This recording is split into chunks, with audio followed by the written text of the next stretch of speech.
There are people born into this world who have never truly belonged to any one realm. They move through life like whispers in a crowded room, present yet misunderstood. They don't fully fit into the light, nor are they consumed by the dark. They are not just empathic, intuitive, or old souls. They are something far rarer. They are bridges, and not just any bridge, but bridge-chosen ones who were encoded before birth to link the darkest dimensions. Not to be swallowed by them, but to thread light through them. If you're still watching this, if your chest just tightened or your stomach dropped, it's probably because you are one of them. And you've always known somewhere deep under the noise that you were never here just to live a normal life. Let's begin with the first sign. You've always been drawn to the dark, not out of fear or rebellion, but because it felt like home. Where others turned away, you leaned in. You weren't afraid of pain. You were curious about it. You didn't judge chaos. You listened to it. As a child, you may have had vivid dreams, strange visions, or felt the presence of beings no one else could see. You didn't just sense energy, you walked inside it. You could feel the difference between a haunted space and a sacred one, even if they looked the same. That wasn't imagination. That was dimensional memory. You weren't just remembering Earth, you were remembering other timelines, other realms. And the reason you could feel them was because your energy field was never sealed like others. You were born open, like a living gateway. The second sign is that you've never felt fully human. You've played the roles, gone to school, got the job, maybe even built a family, but underneath it all, there's always been this strange distance, like you were watching yourself from somewhere else. Like you were blending into a world you were never built for. It's not disassociation. It's not dysfunction. It's design. You were meant to be half in, half out. Because bridges aren't stationed in one place, they're stationed between worlds. And that in-between space isn't comfortable. It's lonely. It's confusing. And yet, it's sacred. Because only in the in-between can you access the codes that weave shadow into purpose. Here's where it gets even deeper. The third sign is that your life has been marked by extreme initiations. I'm not talking about minor struggles. I'm talking about soul-shattering descents. Loss, betrayal, near-death experiences, mental breakdowns, the kind of experiences that crack open your sense of identity. These weren't punishments. They were activations. Each one was a descent into a darker layer of reality, and you survived it not just to heal, but to map it. Because every time a bridge-chosen one descends, they bring back data. They remember the way out. And not just for themselves, but for others. That's why people come to you with their darkness. That's why strangers confess things to you they've never told anyone. Your field whispers, "I've been there." And they feel it, even if they don't consciously understand it. The fourth sign is that you are both magnet and mirror. Wherever you go, you attract the broken, the gifted, the haunted, and the powerful. People are drawn to you like moths to a flame. Some want healing. Some want answers. Some want to break you, because your energy reflects back what they've suppressed. You don't just hold space, you amplify truth. And that's not always comfortable. You've likely been misunderstood, scapegoated, or even feared. Not because you did anything wrong, but because your presence activates people's shadows. That's the cost of being a bridge. You walk into the room and the energy shifts. Not because you speak, but because your frequency commands coherence. You're not trying to trigger people. You're just being real in a world built on pretending. Now let's pause here and ask a question that only people like you can answer.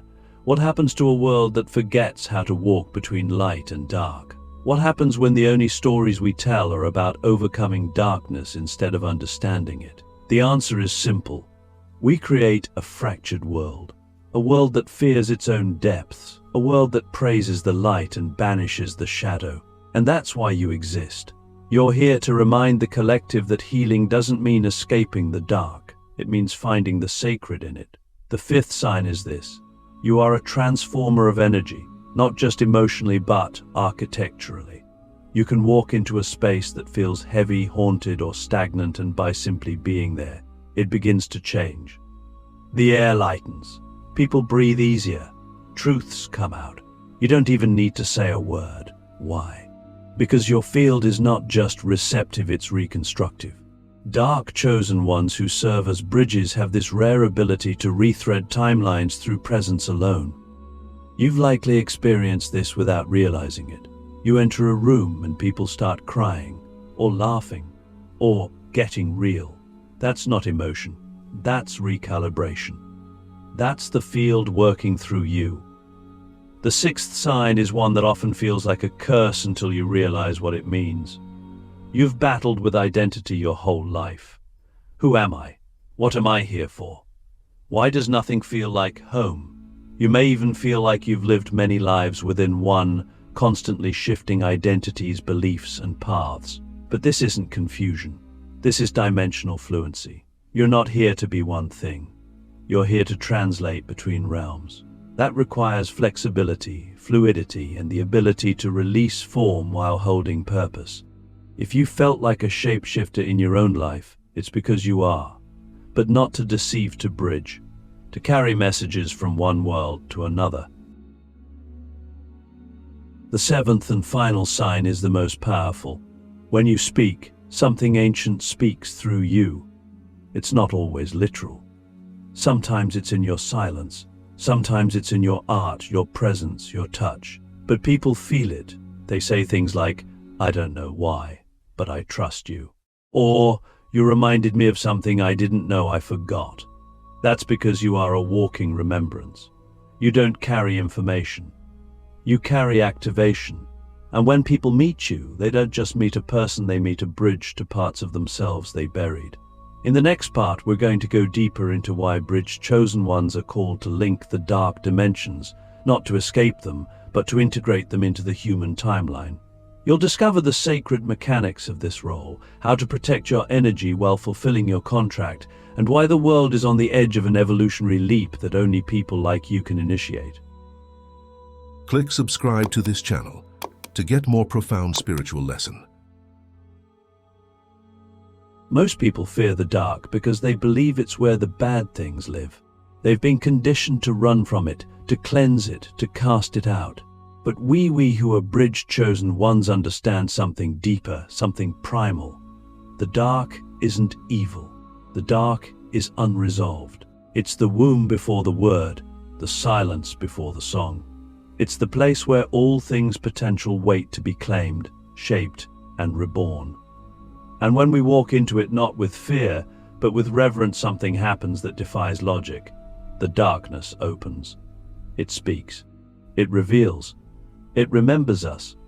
Because while others are here to ascend, we are here to descend consciously, skillfully, alchemically, and bring back the forgotten codes that hold the universe together. You see, darkness isn't just a metaphor. It's a frequency. And there are entire dimensions, realms of consciousness that exist beyond what light can reach. These aren't hells in the religious sense. They are densities, layers of collective memory, trauma, and potential that humanity has disowned. These dimensions hold the pain of civilizations, the grief of ancestors, the rage of the earth, the cries of the unspoken. And while most people unconsciously avoid them, bridge-chosen ones are tethered to them. We're not here to fix them. We're here to thread them back into the human story. Because if these realms remain exiled, humanity remains fragmented. And a fragmented world cannot evolve. This is the sacred mechanic. Every dark dimension holds a piece of the whole. And every time a bridge-chosen one anchors their presence within one of those dimensions through experience, through meditation, through dream work, through trauma transmutation, they begin weaving that piece back into the collective grid. That's why your pain has felt so big. It wasn't just yours. That's why your dreams have been so vivid, so layered, sometimes terrifying. They weren't just random. You were traveling, working, retrieving. And when you woke up, you often felt exhausted, not because you didn't rest, but because you were doing multi-dimensional work while your body slept. Let me ask you something only a bridge would understand. Have you ever felt like you were doing something important in your sleep, but couldn't remember what it was? Have you ever woken up crying, sweating, or with your heart pounding, even though there was no nightmare? That's not dysfunction. That's your soul contract in motion. You're anchoring light codes into dark frequencies. And that requires immense energetic strength. That's why your nervous system is so sensitive. That's why your body reacts to things others don't even notice. You're not weak. You're tuned like a living instrument for interdimensional balance. But here's the part most forget. You're not just a bridge to the dark, you're a bridge through it, which means you can't get stuck there. You can't romanticize the descent. You have to move. You have to integrate. Because the danger for bridge-chosen ones is not the dark itself, it's the addiction to meaninglessness. It's easy to drown in the mystery, to mistake chaos for depth. But your power is in your return, in your ability to bring back the medicine, not just drink the poison. That's mastery. That's what separates a wounded wanderer from a true bridge. So how do you protect yourself in this sacred role? You anchor in the body. You regulate your system. You don't just float in realms, you embody the codes you retrieve. This means grounding practices aren't optional. They are your survival tools. Daily rituals, breath work, clean food, connection to nature, silence, movement. These are not luxuries. They are shields. Because the more realms you link, the more your field becomes a vortex. And if you're not intentional, you'll start absorbing what isn't yours. That's why boundaries are not just emotional, they are energetic. You must learn to seal your field after every descent, to call your spirit back, to cleanse with fire, water, smoke, and sound. These are not superstitions. They are ancient tech, and your soul remembers them. You also need allies, not many, just a few who see you, who don't flinch when you speak of shadow, who don't offer toxic positivity when you're integrating grief, who can witness power without projecting fear. These are your mirrors, and finding them is part of your path. Because every bridge chosen one, no matter how strong, needs reflection. We are not here to carry the weight of dimensions alone. We are here to weave the web together. In the next part, we'll explore what it means to carry the architecture of ancient realms, how bridge chosen ones are the hidden diplomats of spiritual evolution, and why the next global shift depends on you remembering how to wield your role with clarity, humility, and power. There are many spiritual titles that sound grand: healer, light worker, mystic, but none carry the weight, the complexity, and the quiet responsibility of being a bridge chosen one. Because while others look upward for ascension, we are called to look sideways, inward, downward into the fractures, the forgotten corners, the layers of reality that most people are too afraid to touch. And yet, this is where the real work is. This is where the evolution of the collective begins, not in the heavens, but in the spaces between realms. This is where the grid lives. And we, the bridges, are its hidden architects. We shape the evolution of the collective not by preaching, not by leading in the traditional sense, but by embodying frequency codes that realign timelines. Every thought, every action, every feeling we integrate has a ripple effect, not metaphorically, but literally. You see, the grid isn't just a nice idea. It's the energetic infrastructure of our shared reality. It's the invisible web of resonance that connects thought to manifestation, emotion to matter, soul to soul. And when it becomes distorted through trauma, through suppression, through disconnection, reality itself begins to fragment. We see it now, in Tichaos, in the polarization, in the way people live in echo chambers of their own unprocessed pain. That's not just culture, that's a broken circuit. And that's where we come in. Bridge chosen ones don't fix the grid by force. We don't impose solutions. We become coherence. We walk into a room and recalibrate it through our stillness. We show people how to feel again, not with words, but through presence. We don't push. We transmit. That's how the grid is restructured from the inside out. But to do this, we must become masters of our own neutrality, not indifference, not detachment, but energetic precision. We must learn to witness without absorbing, to feel without drowning, to hold space without collapsing into it. That's where the real training begins. Let me ask you something. How many times have you felt like you were holding the emotional weight of a room, even when no one said a word? How many times have you walked away from a conversation feeling like your soul just ran a marathon, even though you were the one listening? That's not weakness. That's field sensitivity. That's the grid responding to your presence, offering you an opportunity to reorganize it. But here's the truth most won't tell you. Just because you can hold it doesn't mean you should. Your energy is precious.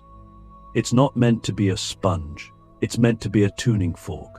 So start asking, is this mine to carry, or is this mine to witness and release? That single question can save your life. Literally. You see, the reason bridge chosen ones often experience burnout, chronic fatigue, depression, or spiritual disorientation isn't because we're broken. It's because we're untrained. We've spent lifetimes doing this work unconsciously, absorbing, fixing, feeling, translating, without understanding the mechanics of it.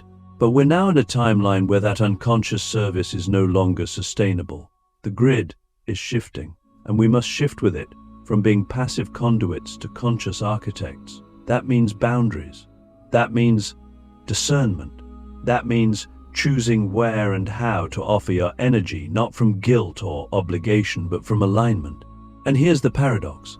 The more we protect our energy, the more powerful our transmission becomes. Because the grid doesn't respond to sacrifice. It responds to sovereignty. When we are clear, when we are rooted, when we are in our full presence without leaking or chasing, we become living anchors for the new earth. Not the fantasy version, but the real one. The one where darkness and light are no longer enemies, but collaborators. The one where shadow is not feared, but honored. The one where healing is not about fixing, but about remembering wholeness. And that's our real role, not to save, not to preach, but to remember. To hold the memory of truth when others forget. To walk the middle path when others divide. To weave the fabric of future timelines through our daily choices, our breaths, our rituals.